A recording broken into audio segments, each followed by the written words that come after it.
Hello friends, आज के YouTube class में आपका स्वागत है। तो आइए आज का क्लास स्टार्ट करते हैं और कृपया वीडियो के अंत तक आप बने रहिएगा। आज की क्लास में हम लोग पढ़ेंगे energy profile of a reaction और उसके डायग्राम को डिटेल में पढ़ेंगे। तो आइए स्टार्ट करते हैं आज का क्लास। तो देखते हैं energy profile of a reaction. Collision theory के अकॉर्डिंग रिएक्टेंट के ऐसे मॉलिक्यूल जो एक्टिवेशन एनर्जी की इक्वल या मैक्सिमम एनर्जी को ऑब्जर्व करते हैं और प्रोडक्ट में चेंज होने की टेंडेंसी रखते हैं, उसी को हम लोग energy profile of a reaction कहते हैं।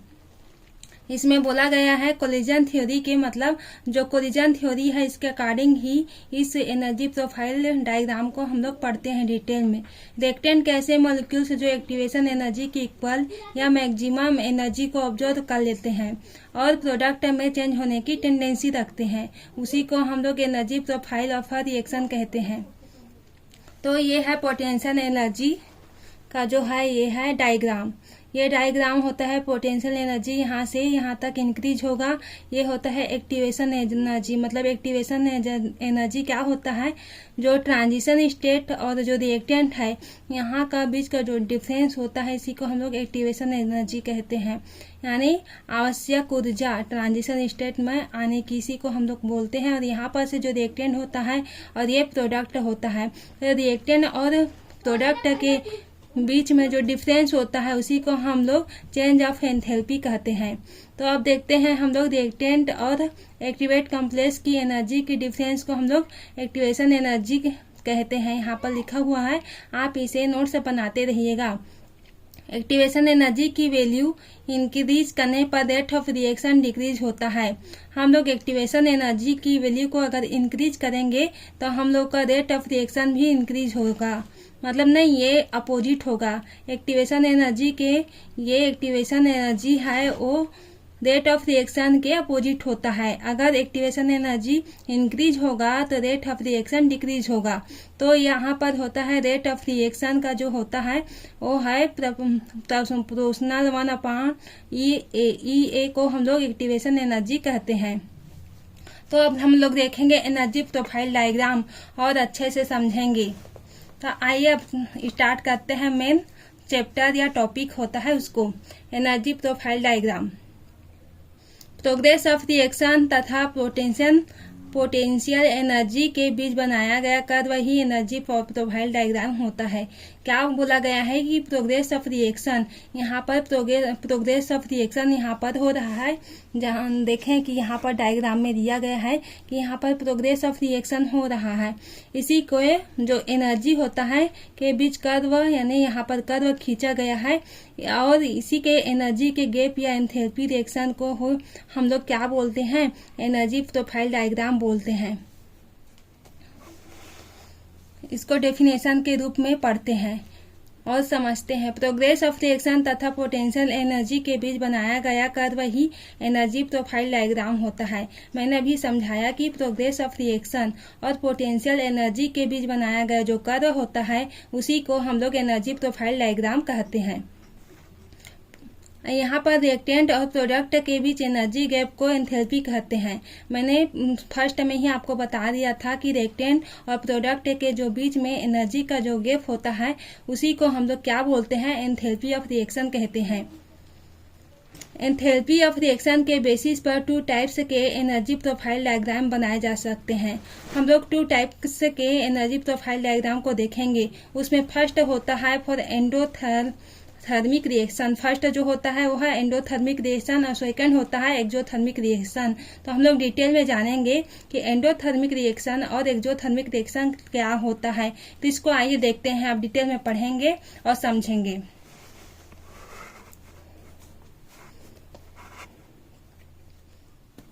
अब स्टार्ट करते हैं एंडोथर्मिक रिएक्शन। तो एंडोथर्मिक क्या होता है फ्रेंड्स, इसको हम लोग डिटेल में अब पढ़ेंगे और समझेंगे। आप इसे अच्छे से समझते रहिएगा। For endothermic reaction del H positive होता है, ऐसी रिएक्शन जिसमें हीट एनर्जी, यहाँ पर हीट है, ये हीट एनर्जी की रिक्वायरमेंट होती है, एंडोथर्मिक रिएक्शन कहलाता है।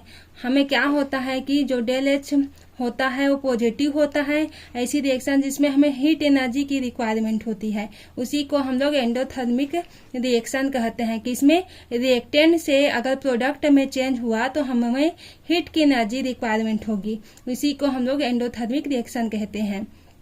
एंडोथर्मिक रिएक्शन के लिए प्रोडक्ट की एंथैल्पी की वैल्यू रिएक्टेंट की एंथैल्पी से ज्यादा होती है। यहाँ पर हम लोग देखते हैं कि एंडोथर्मिक रिएक्शन में क्या होता है, प्रोडक्ट की जो एंथैल्पी होती है, एंथैल्पी मीन्स मैंने फर्स्ट में ही बताया था, रिएक्टेंट और प्रोडक्ट के बीच में जो एनर्जी का गैप होता है इसको एंथैल्पी कहते हैं। तो प्रोडक्ट की एंथैल्पी की वैल्यू जो होती है रिएक्टेंट की एंथैल्पी की वैल्यू से ज्यादा होती है। यहाँ पर जो डेल है यानी डेल पी मतलब ये प्रोडक्ट है और एच आर, तो डेल पी जो प्रोडक्ट है, प्रोडक्ट की एंथैल्पी क्या होती है, रिएक्टेंट की एंथैल्पी से ये ज्यादा होती है। ये ज्यादा की मतलब ये यहाँ पर निशान है, इसे जो है ये तो रिएक्टेंट से प्रोडक्ट की एंथैल्पी ज्यादा होती है। और यहाँ पर हम लोग इसके डायग्राम को देखेंगे और समझेंगे।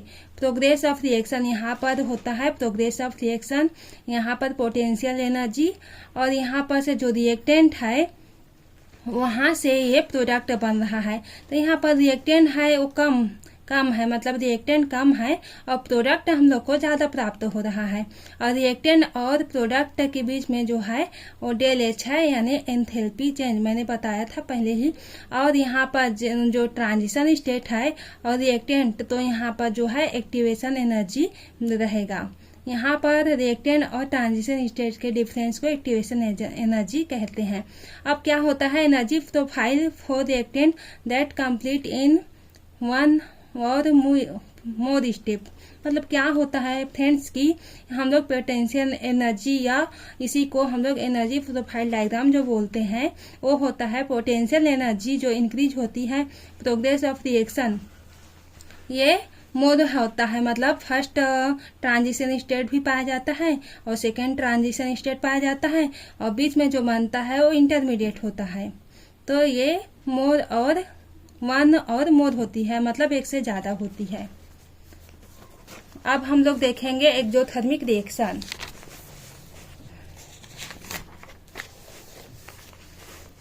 पहले इसके हम लोग कैरेक्टर ऑफ एक्टिवेटेड कॉम्प्लेक्स के बारे में देखेंगे। State of maximum energy in energy profile source activated complex. Activated complex की मैक्सिमम एनर्जी होने पर स्टेबिलिटी मिनिमम हो जाती है। यहाँ पर एक्टिवेट कॉम्प्लेक्स की जो मैक्सिमम एनर्जी होती है, अगर वो एनर्जी होने पर होती है तो स्टेबिलिटी मिनिमम होती है। यानी कहने का मतलब है एक्टिवेशन कॉम्प्लेक्स की मैक्सिमम एनर्जी होती है तो स्टेबिलिटी मिनिमम हो जाती है। यानी एक्टिवेशन कॉम्प्लेक्स और स्टेबिलिटी दोनों एक दूसरे के अपोजिट होती है। अगर एक्टिवेशन कॉम्प्लेक्स मैक्सिमम एनर्जी होगा तो स्टेबिलिटी जो होगा वो मिनिमम होती है।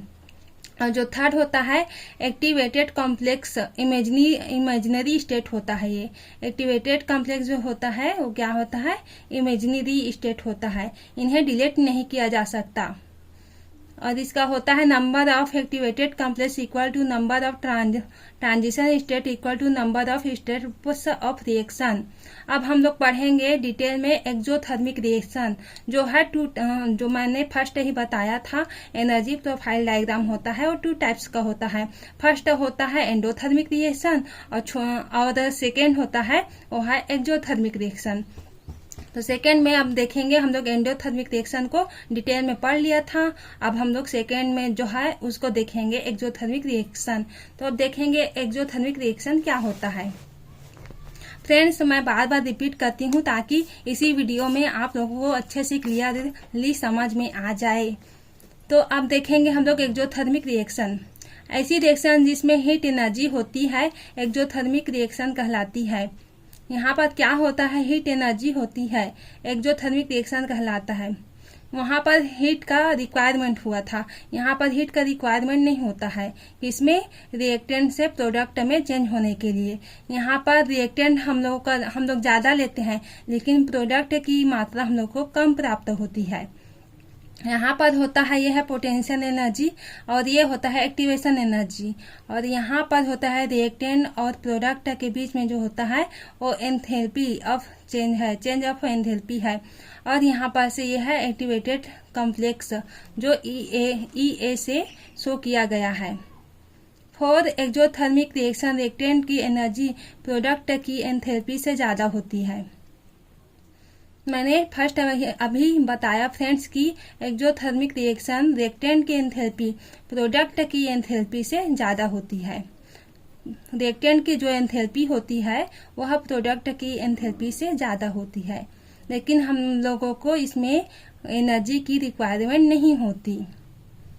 जो है रिएक्टेंट है यहाँ पर इसकी एंथैल्पी जो है वो है प्रोडक्ट की एंथैल्पी से ज्यादा होती है। एक से अधिक स्टेप्स में होने वाली एक्सोथर्मिक रिएक्शन की एनर्जी प्रोफाइल डायग्राम। जो हम लोगों ने एंडोथर्मिक रिएक्शन को देखे थे फ्रेंड्स वो फर्स्ट स्टेप में ही होती है, लेकिन क्या होता है एक्सोथर्मिक रिएक्शन में हमें 2 स्टेप में प्राप्त होता है। तो यह है एनर्जी प्रोफाइल डायग्राम किसका, एक्सोथर्मिक रिएक्शन का। तो यहाँ पर पोटेंशियल एनर्जी होता है, यहाँ पर एक्टिवेशन एनर्जी होता है और यहाँ पर से ये ट्रांजिशन स्टेट फर्स्ट होता है और यहाँ पर हम लोगों को इंटरमीडिएट स्टेट प्राप्त होता है। जबकि जो एंडोथर्मिक रिएक्शन में हम लोग पढ़े थे वहां पर हम लोग को ट्रांजिशन स्टेट प्राप्त हुआ था, नहीं इंटरमीडिएट उसमें नहीं बना था, लेकिन फर्स्ट ट्रांजिशन स्टेप प्राप्त हुआ था। यहाँ पर हम लोग को सेकेंड ट्रांजिशन स्टेप प्राप्त होता है, फर्स्ट होता है ये और यहाँ पर बीच में हम लोग को इंटरमीडिएट स्टेट प्राप्त होता है और सेकेंड में हम लोग को ट्रांजिशन स्टेट प्राप्त होता है। यहाँ से डेल एच होता है और एंथैल्पी चेंजेज होता है जो नेगेटिव में प्राप्त होता है, जबकि हम लोगों को एंडोथर्मिक रिएक्शन में क्या होता है हम लोग को पॉजिटिव में प्राप्त होता है जो एंथैल्पी होता है वो। और यहाँ पर जो होता है एंथैल्पी हम लोग को नेगेटिव में प्राप्त होता है। और यहाँ पर से यहाँ पर जो जाने पर ये प्रोग्रेस ऑफ रिएक्शन हो रहा है। इस तरह से आज का वीडियो हम लोगों का कंप्लीट हुआ, एक्सोथर्मिक और endothermic reaction and energy profile diagram. इसी तरह से हम लोग के वीडियो से आप जुड़े रहिएगा, मैं एमएससी के पूरे नोट्स आपको दे दूंगी और इसी तरह से मेरे चैनल से जुड़ी रहेगा। अपने फ्रेंड सर्कल में इसको शेयर करें और लाइक सब्सक्राइब एंड इसी तरह से जुड़ी रहेगा। Thank you so much.